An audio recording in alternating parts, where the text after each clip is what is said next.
Bonjour chers élèves, bienvenue dans cette leçon dans laquelle nous allons identifier la description d'un animal à partir d'un texte de lecture. Commençons d'abord par rappeler les types de description. Nous avons déjà travaillé la description d'une personne et la description d'un lieu.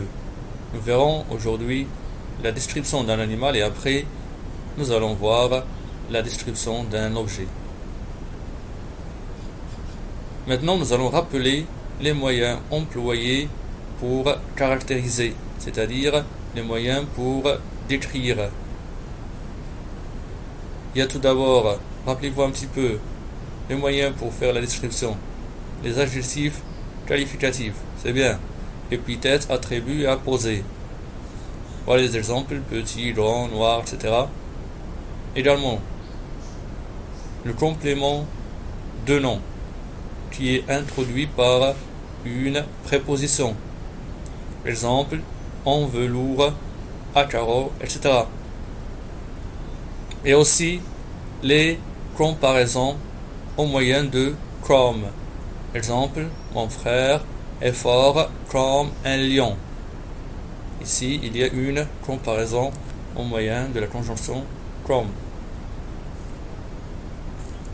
Maintenant, regardez bien le document sur lequel nous allons travailler.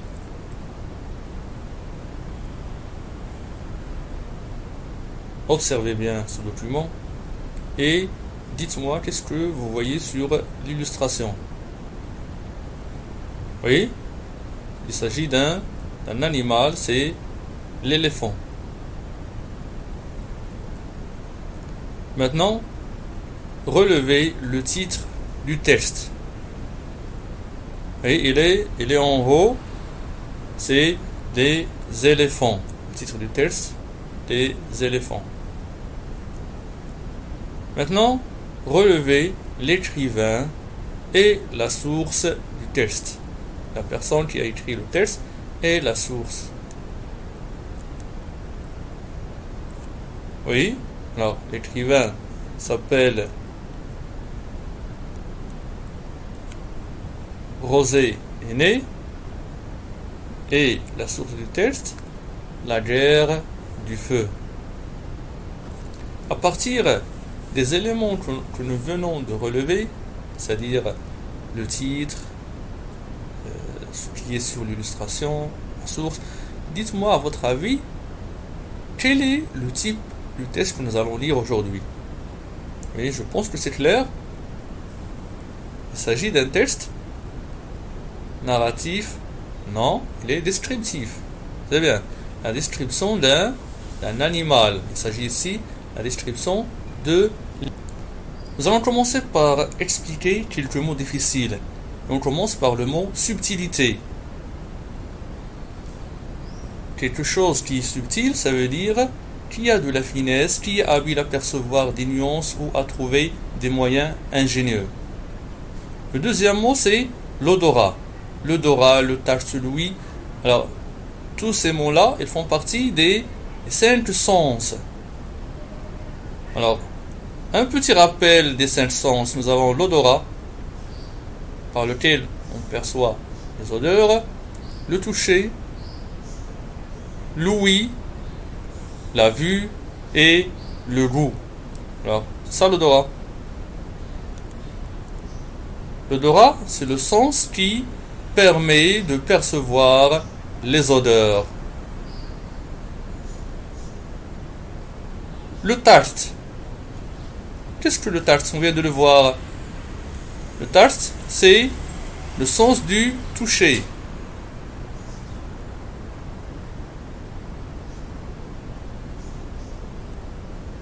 L'ouïe fait partie également des 5 sens. C'est le sens qui perçoit les sons, ce que nous écoutons à travers les oreilles. Le mot agile, ça veut dire quoi? Agile. Agile, ça veut dire qu'il y a de la facilité et de la rapidité dans l'exécution de ces mouvements. Regardez par exemple ce départ, comment il est agile, comment il se déplace rapidement. Ces mouvements sont rapides. Ces 2 renards également sont très agiles. Après, il y a le mot nervure. Les nervures, ce sont des lignes saillantes d'une surface. Ça vient du mot nerf. Regardez, ce sont des nervures.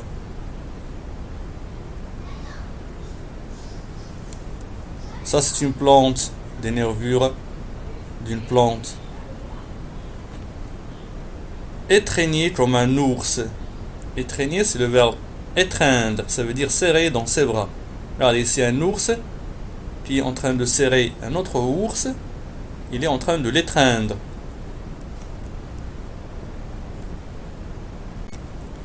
Lisons maintenant le texte. Les éléphants. Pendant 10 jours, les éléphants descendirent vers les terres basses. Leur vie était belle, leur cerveau était délicat, leur sens plein de subtilité. Ils avaient la vision précise, l'odorat fin, le tact sûr, l'ouïe vive. Énorme et flexible, pesant mais agile, il explorait les eaux et la terre, cueillit, déracinait, pétrissait avec ses trompes aux nervures qui s'enroulaient comme un serpent, étreignait comme un ours, travaillait comme une main d'homme.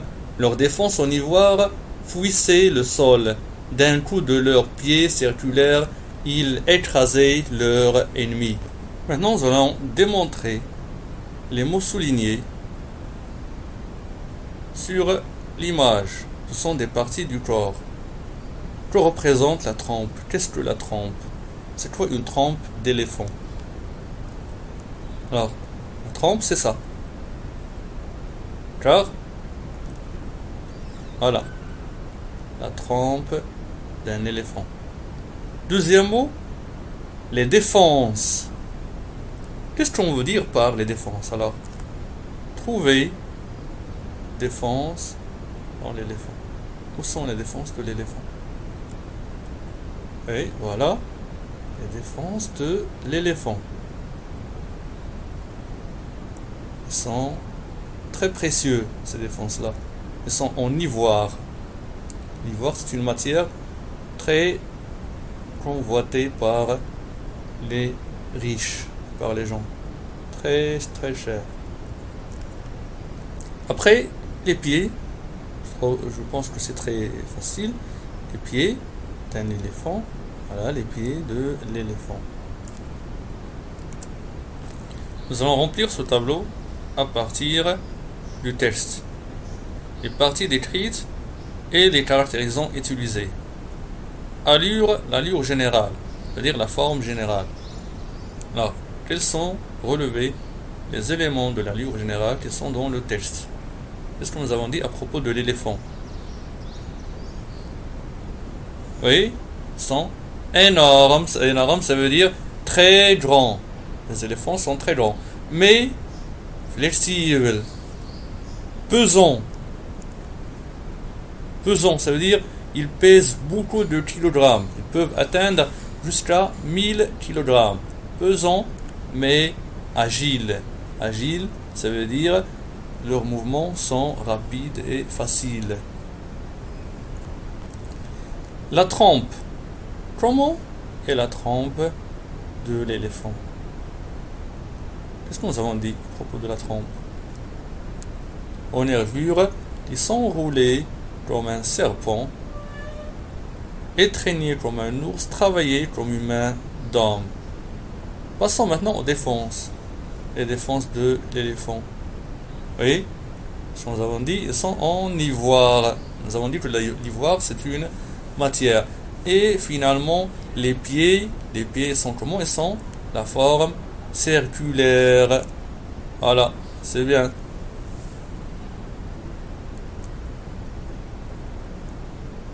Dans quel ordre se fait cette description? Choisissez la bonne réponse. A du général au particulier, B du particulier au général, C du haut en bas, D de bas en haut. Regardez bien, énorme et flexible, pesant, agile. Là, c'est une description d'une manière générale. Puis, nous sommes passés aux parties du corps, la trompe, comment elle est, les défenses, les pieds. Alors, la bonne réponse, c'est du général au particulier. Maintenant, est-ce que c'est de haut en bas ou bien de bas en haut?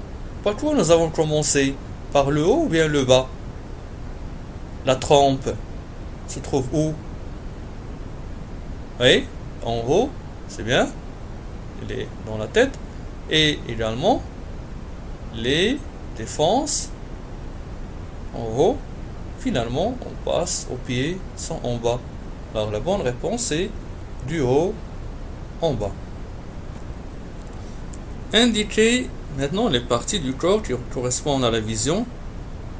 Quelle est la partie du corps qui correspond à la vision? Ça fait partie des 5 sens. On a déjà vu ça. Ce sont les yeux, c'est bien. Maintenant, à l'odorat, les odeurs, qui perçoit les odeurs, le nez. Au tact, ou bien le toucher, c'est la peau. À l'ouïe, qui nous permet d'entendre et d'écouter, les oreilles. C'est bien. Ici, nous allons proposer une caractérisation à ces 4 sens. Premier sens, la vision. Partie du corps responsable de la vision, les yeux. Caractérisation à partir du texte, la vision précise. L'odorat. Par quoi on perçoit l'odorat? Le nez. Caractérisation, fin. L'odorat, fin. Le tact vient le toucher. Par, on a dit, la peau. Oui. Le tact sur l'ouïe. On le perçoit par les oreilles. Et l'ouïe, comment elle est? Vive. C'est bien. Ici, nous allons relever les 3 comparaisons qui montrent l'importance de la trompe des éléphants à partir du texte. Et également les 3 actions liées à ces comparaisons. Alors, première comparaison du texte qui est reliée à la trompe. Alors, n'oubliez pas que les comparaisons font partie des moyens de caractérisation que nous avons travaillé. Alors, relevez la première comparaison. Regardez bien le texte. Allez-y, rapidement. Cette trompe aux nervures qui sont roulées comme un serpent. Voilà la première comparaison. Comme un serpent. L'action liée à cette comparaison, le verbe s'enrouler. Regardez ici. La trompe de l'éléphant qui est en train de s'enrouler sur une branche d'arbre, comme ce serpent-là qui s'enroule sur cette branche également d'arbre. Comparaison suivante, comme un ours. Ici, comme un ours, l'action étreigner. Nous avons déjà expliqué le verbe étreindre. Regardons ici, un ours étreignant un homme. Tout ça, c'est en rapport avec la trompe. Il étreint avec ses bras, et ici avec la trompe. Il étreint la branche. Comparaison suivante, comme une main d'homme. Il compare la trompe à une main d'homme. Et l'action, c'est le verbe travailler. Bien sûr, l'action, elle est exprimée par des verbes ici. Le verbe travailler. Il travaille avec sa trompe comme s'il s'agissait d'une main d'homme. Maintenant, dites-moi, est-ce que cette description de l'éléphant, bien des éléphants, est-elle valorisante, positive, ou bien dévalorisante qui donne une impression négative? Et elle est valorisante, description qui donne une impression positive. Alors, relevez les expressions qui le montrent, pardon. Quelles sont les expressions qui le montrent ici dans le texte? Oui, cherchez bien. Qu'est-ce qui montre que c'est valorisant, positif? Rapidement. Oui, cherchez bien. Il y a leur vie était belle. Cette phrase-là. Le cerveau était délicat. Leur sens plein de subtilité. La vision précise. L'odorat fin. Le tact sûr. L'ouïe vive. Quand il compare la trempe à un serpent, une main d'homme, et il étreignait comme un ours. Alors tout cela, ici, nous avons une description valorisante de l'éléphant. Récapitulons maintenant. Les éléments décrits. Le cerveau, caractérisation, délicat, adjectif. Délicat est un adjectif qualificatif. La vision, elle est précise. Également, c'est un adjectif qualificatif. La nature du mot, un adjectif qualificatif. L'odorat, fin. Même chose, adjectif qualificatif. Le tact sûr, adjectif qualificatif. L'ouïe vive, un adjectif qualificatif. La trempe, en nervures qui sont roulées comme un serpent, c'est une comparaison. Étreigné comme un ours, une autre comparaison. Travailler comme une main d'homme, une troisième comparaison. Les défenses en ivoire, il y a la préposition en. C'est un complément de non. Finalement, les pieds circulaires, c'est un adjectif qualificatif qui s'accorde ici en genre et en nombre avec pieds. Je retiens, décrire un animal consiste à présenter ses traits caractéristiques en donnant des informations sur son physique, la taille, les parties du corps, les sens, ses habitudes, son comportement, son milieu de vie, sa nutrition, c'est-à-dire ce qu'il mange, la nourriture qu'il mange. Pour ce fait, on utilise des mots qui désignent les parties du corps, poils, la tête, les oreilles, le museau, la trempe, la queue, la patte, les griffes, etc.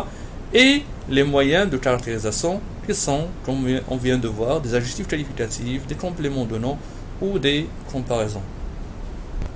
Je vous invite maintenant à recopier le tableau récapitulatif et la rubrique je retiens sur vos cahiers de leçons. Sur ce, on se dit au revoir et à une nouvelle leçon.